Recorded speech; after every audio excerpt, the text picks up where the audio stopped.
Hello, my victims, and welcome to another episode of the Lunatic Show. First of all, I would like to say thank you to everybody who has supported me in all my endeavors. The first season of the Lunatic Show was amazing, and all the reception that I got was awesome. I really appreciate anyone that watched my videos on Facebook and my YouTube channel. Anyone that follows me on social media. I also want to say thank you to everybody that's in my Haunted Houses, Halloween, and Horror group on Facebook, and my Serial Killer Jams page on Facebook. Past year, I made a bunch of new friends, and have a lot of like-minded people on my social media sites now. And I just want to say thank you to everybody that supported me and my haunted house. The Kingwood Asylum had an amazing season for 2017, and I really can't wait to get started on this year. We have a lot in store for you for the 2018 season here at the Kingwood Asylum. We've already begun work on a new attraction, and we're gearing up for Halloween. I'm really excited about this season of the Lunatic Show.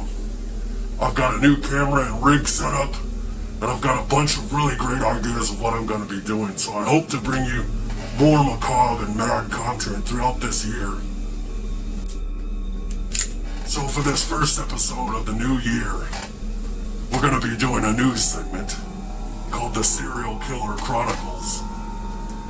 This segment I'll be going over some of my favorite real-life serial killers, as well as some of my favorite movie serial killers.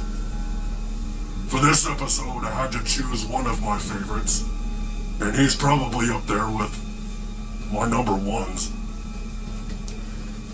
This is a Texas-grown serial killer. This serial killer highly influenced a lot of my costuming work here at the Kingwood Asylum and a lot of how I've developed my character over this past 3 years. So for this first episode, we're going to be learning about the Phantom of Texarkana. This serial killer influenced Hollywood with 2 movies, The Town That Dreaded Sundown 1976 and The Town That Dreaded Sundown 2014, its meta-sequel. Let's take a look at some of the facts about this serial killer. In the spring of 1946, a serial killer stalked the streets of Texarkana. The killer was described by witnesses to be wearing a white mask or a bag with holes cut for eyes, and he was dubbed the Phantom Killer by the Texarkana Gazette, a name that seemed ready-made for the drive-in theaters. The Phantom always attacked at night, under a full moon. Police believed he killed 5 people in 10 weeks that he was active. 3 others, including his first 2 victims, were lucky enough to have survived their attacks. The first attacks took place on February 22nd, 1946, on a desolate Lover's Lane outside of town. The Phantom approached Jimmy Hollis and Mary Jean Larry, a young couple who were necking in a parked car. He blinded them with his flashlight as he approached the car, then held them at gunpoint and ordered them out of the vehicle. The Phantom then told Jimmy to remove his pants and began to viciously beat him, fracturing his skull. The Phantom then told Mary Jean to run. When she scrambled towards a ditch, he told her to change course and run towards the road. He then chased her down and sexually assaulted her before letting her run away again.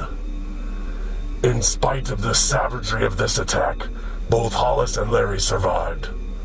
Others were not so lucky. In March, Richard Griffin and Polly Ann Moore were found dead in their parked car at the end of a secluded road. A few weeks later, they were joined by another young boy and girl, Paul Martin and Betty Jo Booker. Booker was the Phantom's youngest victim, only being 15 years old. He murdered Paul Martin and Betty Jo on a secluded Lover's Lane, after Betty Jo had left her band's performance earlier in the night.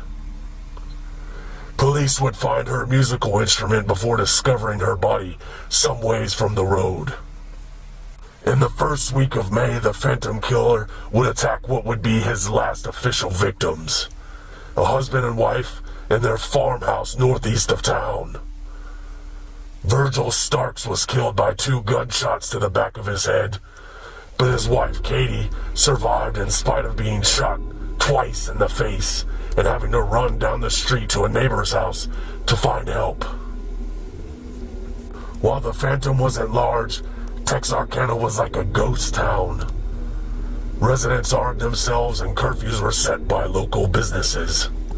In spite of the strenuous efforts of the Texas Rangers, no arrests were ever made in connection with the Moonlight murders. Thanks for tuning into this episode of the Lunatic Show, my victims.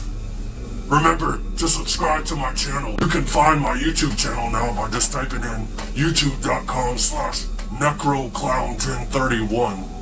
And you can also find me by that same name on all various social media sites. Remember to keep it evil, my victims.